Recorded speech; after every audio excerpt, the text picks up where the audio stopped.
Hi, welcome to my channel. నేను మీ రేణుక అండి. ఎలా ఉన్నారు? బాగున్నారా? నేను బాగున్నానండి.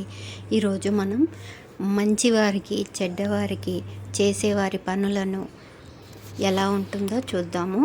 ఎక్కువ పాపాలు చేసేవారు ధనవంతులుగా సంతోషంగా ఎందుకు ఉంటారు? దీనికి సమాధానంగా పరమేశ్వరుడు పార్వతీదేవితో ఇలా చెప్తాడు.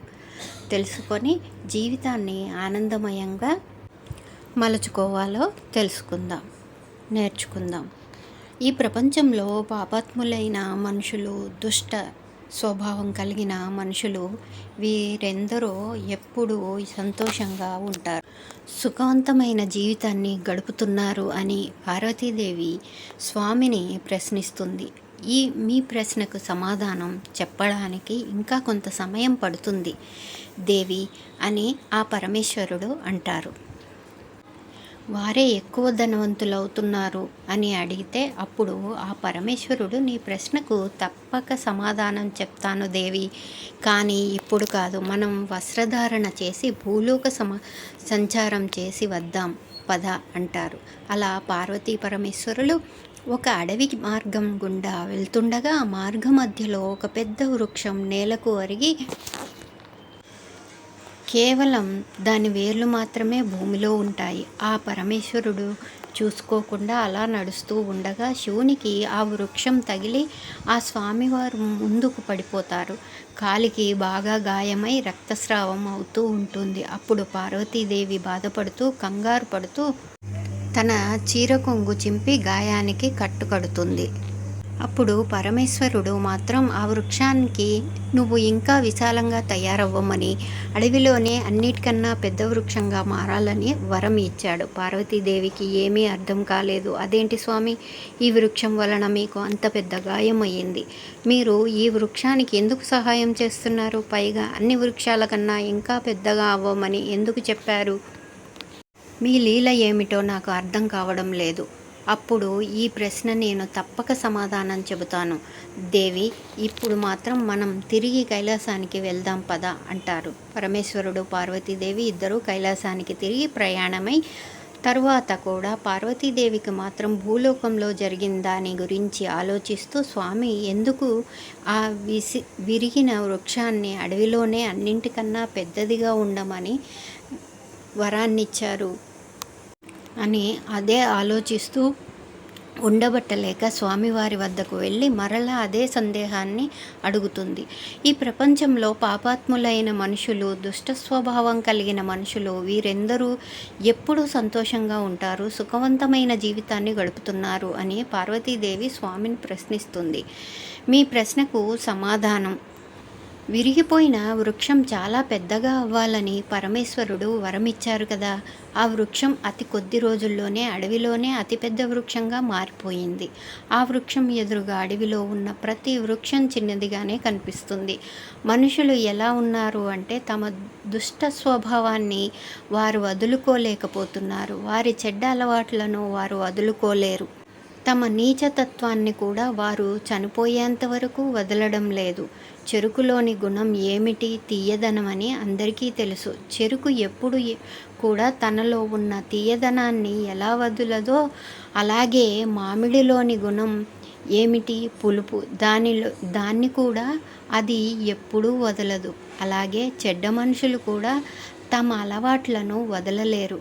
ఈ విధంగా చెడ్డ పనులు చేసేవారు, అత్యాచారాలు చేసేవారు, వారి స్వభావాన్ని, వారు చేసే కర్మలను కూడా వారు వదలలేరు. అలాగే ఆ వృక్షం అంత విశాలంగా తయారయింది, అప్పుడు కూడా అది స్వభావాన్ని వదలలేదు.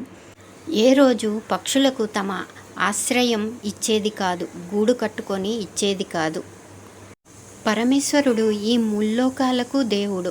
ఆయన అన్నీ చూస్తూనే ఉంటాడు. వసంత ఋతువు రాగానే వచ్చింది కొత్త చిగురులు వేస్తూ ఆ వృక్షం చాలా పచ్చగా అందంగా తయారైంది. అహంకారానికి అలాగే ఆకారంలోనూ ఎగిసిపోయి ఉంటుంది.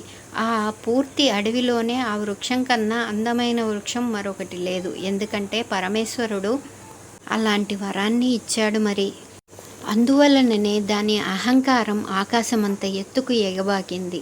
ఒకరోజు చాలా పెద్ద తుఫాను వచ్చి అడవుల్లో వృక్షాలన్నీ విరిగిపోవడం ప్రారంభమై పరమేశ్వరుడు వరం పొందిన వృక్షం కూడా చాలా పెద్దదిగా ఉండడంతో ఆ తుఫాను తాకిడికి తనను తాను రక్షించుకోలేకపోయింది. ఆ తుఫాను దెబ్బకు వేళ్ళతో సహా నేలకు ఒరిగింది వృక్షం. ఆ వృక్షం పడిపోయిన తర్వాత తుఫాను ఆగిపోయింది. ఒకరోజు పార్వతీ పరమేశ్వరులు ఇద్దరూ మరలా భూలోక సంచారం కోసమని అదే మార్గంలో వెళుతూ ఉండగా అప్పుడు పార్వతీదేవి తన ప్రశ్నలకు సమాధానం తెలుసుకోవాలనే, స్వామి మీరు నా ప్రశ్నలకు సమాధానం ఎప్పుడు చెబుతారు అని అడిగింది. అప్పుడు స్వామి, పద పార్వతి, మార్గమధ్యలో నీ ప్రశ్నకు సమాధానం తప్పక దొరుకుతుంది అని ఆ పరమేశ్వరుడు అంటాడు. అలా వెళుతుండగా వారికి మార్గమధ్యంలో విరిగిన పెద్ద వృక్షం కనిపిస్తుంది. అది చూసిన పార్వతీదేవి, స్వామి మీ లీలలు ఎంత విచిత్రమైనవి, ఇది ఎంత సుందరమైన వృక్షమో, ఎంత పెద్ద వృక్షమో, ఈ వృక్షంతో సమానమైన వృక్షం ఈ అడవిలో మరొకటి లేదు, అన్నింటికంటే పెద్దది ఉన్నది, అన్నింటికంటే అందంగా కూడా ఉంది. ఈ వృక్షం నిలబడి ఉన్నట్లయితే ఇది ఎంత అందంగా ఉంటుంది. ఈ వృక్షాన్ని చూడండి, వేళ్లతో సహా మొత్తం నేలకు ఒరిగిపోయింది. దీనికి గల కారణం ఏమిటి స్వామి అని పార్వతీదేవి ఆ పరమేశ్వరుని అడిగింది. ఆ పరమేశ్వరుడు పార్వతీదేవితో చెబుతున్నాడు, దేవి ఈ విరిగిపోయిన వృక్షం కొంతకాలం క్రితం మనం ఈ మార్గం గుండా వెళ్తున్నప్పుడు నా కాలికి తగిలింది. చాలా పెద్ద గాయం కూడా అయింది కదా. ఈ వృక్షమే ఇది. కానీ నేను ఆ సమయంలో ఈ వృక్షానికి ఏం వరం ఇచ్చానో నీకు గుర్తుందా? ఈ వృక్షాన్ని చాలా పెద్దగా ఎదగమని వరాన్నిచ్చాను. నీకు గుర్తుందా? ఈ వృక్షాన్ని చాలా పెద్దగా ఎదగమని వరం ఇచ్చాను. అప్పుడు నేను ఈ వృక్షాన్ని తీసి పారేయాలి అంటే చాలా కష్టపడాల్సి వచ్చేది. ఎందుకంటే ఆ విరిగిపోయిన వృక్షం చాలా అహంకారాన్ని కలిగి ఉంది. అందువల్లే వృక్షం నాశనం చేయడం నా ఆవశ్యకత. అందువలననే ఆ వృక్షాన్ని పెద్దగా అవ్వమని వరమిచ్చాను. చూడు దేవి, ఈ వృక్షం ఎంత విశాలంగా తయారైంది. విరిగిన వృక్షం అడవిలోనే అతి పెద్దదిగా ఎంత విశాలంగా మారినా కూడా దాని అహంకారాన్ని మాత్రం అది విడవలేదు. అడవిలోనే అతి పెద్దదిగా ఎంత విశాలంగా మారినా కూడా దాని అహంకారాన్ని మాత్రం అది విడవలేదు. అన్ని వృక్షాల కంటే పెద్దదిగా అని అహంకారం కలిగి పక్షులు తనపై గూడు కట్టుకొన ఇవ్వలేదు. బాటసారులకు, యాత్రికులకు కూడా నీడనిచ్చేది కాదు. నీడనివ్వకుండా ఆకులను ముడుచుకునేది. అందువలననే ఈ వృక్షం చాలా పెద్ద అహంకారి, చాలా పెద్ద పాపి. ఈ వృక్షం తన జీవితంలో ఎవరికీ ఏనాడూ కూడా ఉపయోగపడలేదు. ఇది జీవితంలో ఎవరికీ ఏ ఒక్క మంచి కూడా చేయలేదు. అందువల్లనే ఈ వృక్షాన్ని సర్వనాశనం చేయడం నా ఆవశ్యకత. ఈ వృక్షం చాలా విశాలమైనది. దాని పతనం చాలా పెద్ద ప్రాప్తి. ఈ వృక్షం తన జీవితంలో ఎవరికీ ఏనాడూ కూడా ఉపయోగపడలేదు. ఇది జీవితంలో ఎవరికి ఏ ఒక్క మంచి పని కూడా చేయలేదు. అందువల్లనే ఈ వృక్షాన్ని సర్వనాశనం చేయడం నా ఆవశ్యకత. ఈ వృక్షం చాలా విశాలమైనది. దాని పతనం దానంతట అదే చివరికి విరిగిపోయింది. నాశనం చేయడానికి నాకు ఎటువంటి కష్టం చేయవలసిన అవసరం లేదు అని పరమేశ్వరుడు పార్వతీదేవికి చెప్పారు. ఎవరైతే దుష్ట వ్యక్తులు ఉంటారు కానీ కొంతకాలమే సంతోషంగా ఉంటారు, ధనవంతులుగా ఉంటారు, బలవంతులుగా ఎదుగుతారు, సుఖవంతమైన జీవితం గడుపుతారు. నేను వారికి ఒక సమయంలో తెలియజేస్తాను.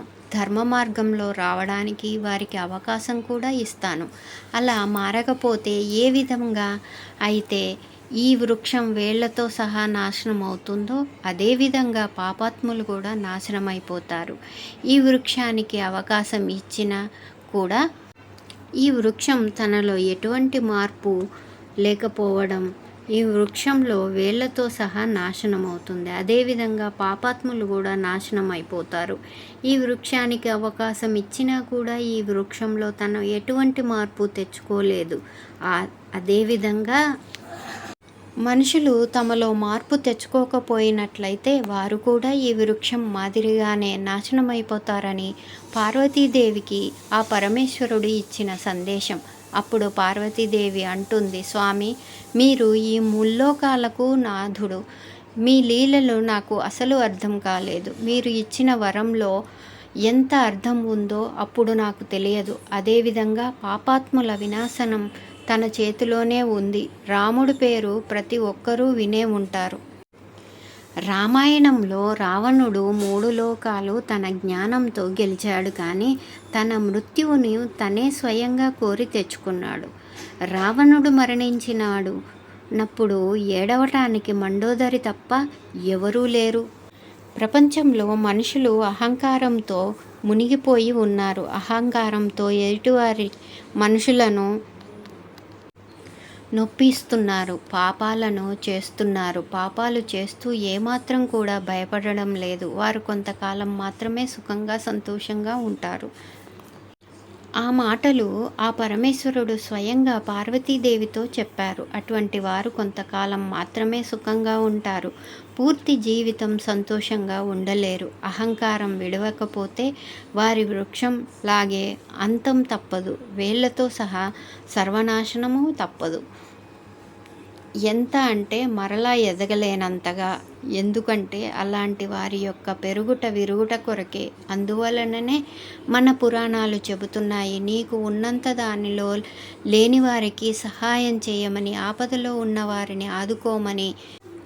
అప్పుడే దైవాన్ అనుగ్రహం మన మీద ఎల్లప్పుడూ ఉంటుందని. విరుగుట కొరకే. అందువలన పురాణాలు చెబుతున్నాయి, నీకు ఉన్నంత దానిలో లేని వారికి సహాయం చేయమని, ఆపదలో ఉన్న వారిని ఆదుకోమని. అప్పుడే దైవానుగ్రహం మన మీద ఎల్లప్పుడూ ఉంటుంది. ఈ వీడియో కనుక నచ్చినట్లయితే సబ్స్క్రైబ్ చేయండి, షేర్ చేయండి, లైక్ చేయండి ఫ్రెండ్స్. మరిన్ని అప్డేట్స్ కోసం చూస్తూనే ఉండండి. ఈ వీడియో కనుక నచ్చినట్లయితే జై శ్రీరామ్ అని చిన్న కామెంట్ చేయడం మర్చిపోకండి. ఓకేనా ఫ్రెండ్స్? మరిన్ని అప్డేట్ కోసం చూస్తూనే ఉండండి నా ఛానల్ని. Bye bye.